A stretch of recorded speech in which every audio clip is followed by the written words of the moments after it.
Bonjour YouTube, welcome back to our channel. Today we are taking you to the towers of Notre-Dame. So, on you up.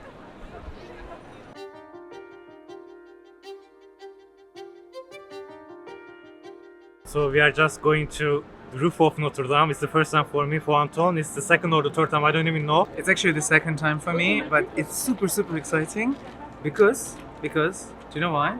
Because they were closed and they changed everything inside. They have created a new thing, new parcours, like new way of exploring the towers. So we're gonna go and we're gonna see them. I'm so excited, super excited. And I don't know if you can hear it in the background, but these are the bells ringing and going crazy. Let's go see it. Having waited for more than 6 years, we're extremely excited about this visit. We actually planned another episode to be released first, but then had to change the planning a little bit as this just happened and we absolutely had to share with you all this experience straight away. On the occasion of the 42nd edition of Les Journées du Patrimoine, the towers of Notre-Dame de Paris have finally been reopened to public, for the first time since 2019. The whole circuit was rethought, and from now on, the main entrance is at the right of the cathedral, or precisely at the foot of the South Tower. The works were led in the partnership of the public institution Rebâtir Notre-Dame and le Centre des Monuments Nationaux. As with the rest of the cathedral, hundreds of artisans, architects and engineers combined centuries-old technique with modern technology to bring the towers back to life. After going up the first set of stairs, we find ourselves in a new grand hall that presents the cathedral's major construction phases and key historical events. The two miniature models are present, with one showcasing the route we're about to take, while the other recounts the construction of the building. The two original chimeras rescued from the fire are also present. The woman with the dog's head and the creature showing its fangs, emblematic of the medieval imagination and that of Violet-le-Duc style. Both were too fragile to place back onto the facade, so they were replaced by their copies and found their new home here. The openings on the floor and the ceiling served, as in medieval time, for hoisting up the bells and other materials during the renovations.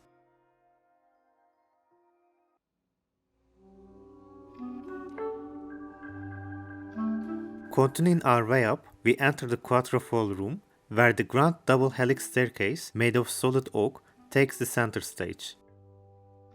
This room offers a soundscape highlighting the bells, particularly the two largest of them, the bourdons, which accompany the major religious and civil celebrations of Notre-Dame and the history of France. Due to the security measures, a queue is formed here, so while you wait for your turn to go up, you can witness the reenactment of 4 events in French history during which the bells rang in the cathedral. From the meeting of the États Généraux by Philippe le Bel in 1302 to the liberation of Paris in 1944, through the splendor of the reign of Louis XIV in 1660 and the coronation of Napoleon I in 1804, the sound evokes 4 eras. And if the queue takes too long to move, you're welcome to look out of the window, through which the new roof and the base of the spire are visible.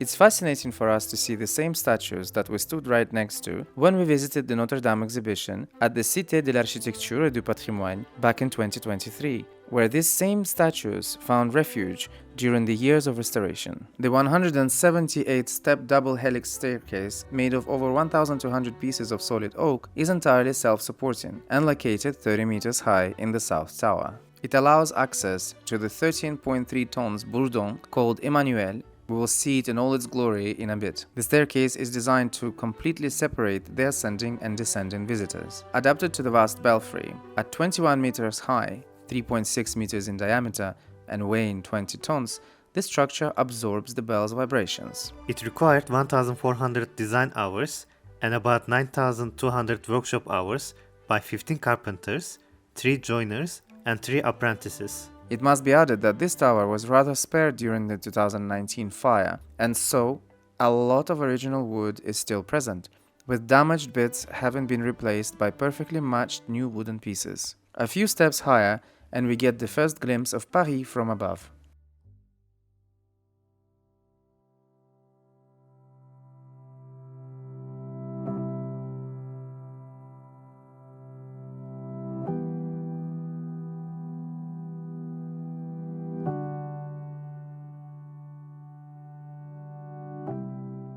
This is a short stop where those coming down from the roof of the tower meet those who have yet to climb up.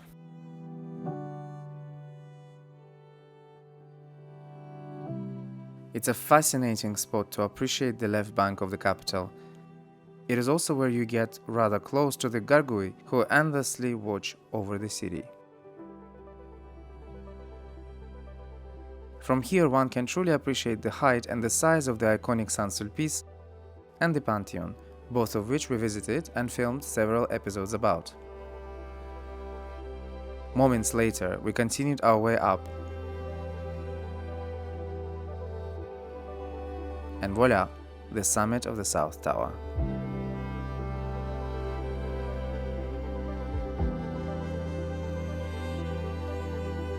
This is my favorite part of the visit. At a height of 69 meters, an exceptional 360-degree panorama of Paris is revealed, as well as a particularly striking view of the Violet-le-Duc spire, reconstructed identically to the original. For security reasons, the whole area is protected with nets. Some will hate, others won't mind it. It didn't bother us at all, although it would have been a whole other experience without these nets. However, we do understand the need to have them installed here. This is Notre-Dame de Paris after all, and millions will visit this place, so better be safe than sorry. We got about 5 minutes here, but frankly, we wish we had more time.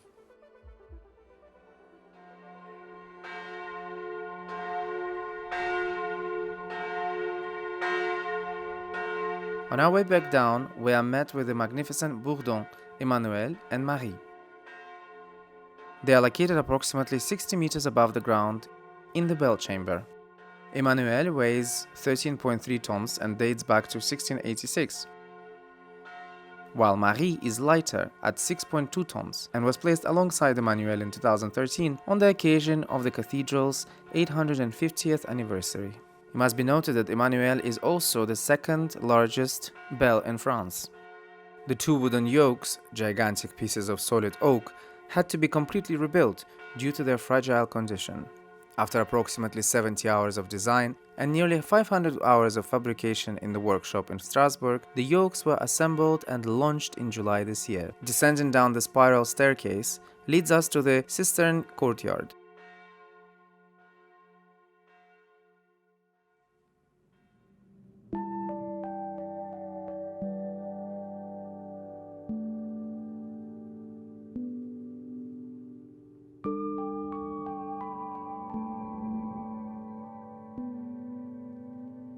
This courtyard connects the two towers and used to house large rainwater collectors in the 18th century, located above the first bay of the nave.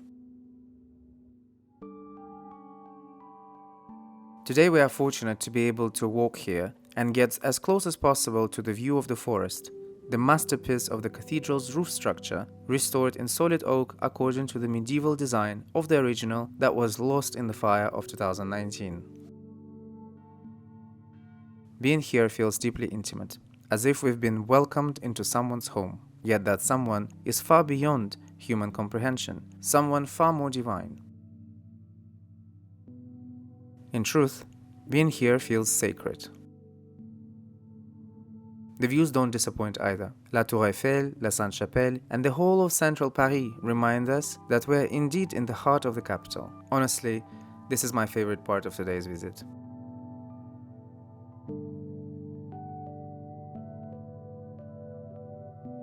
The last part of the circuit takes you through the North Tower.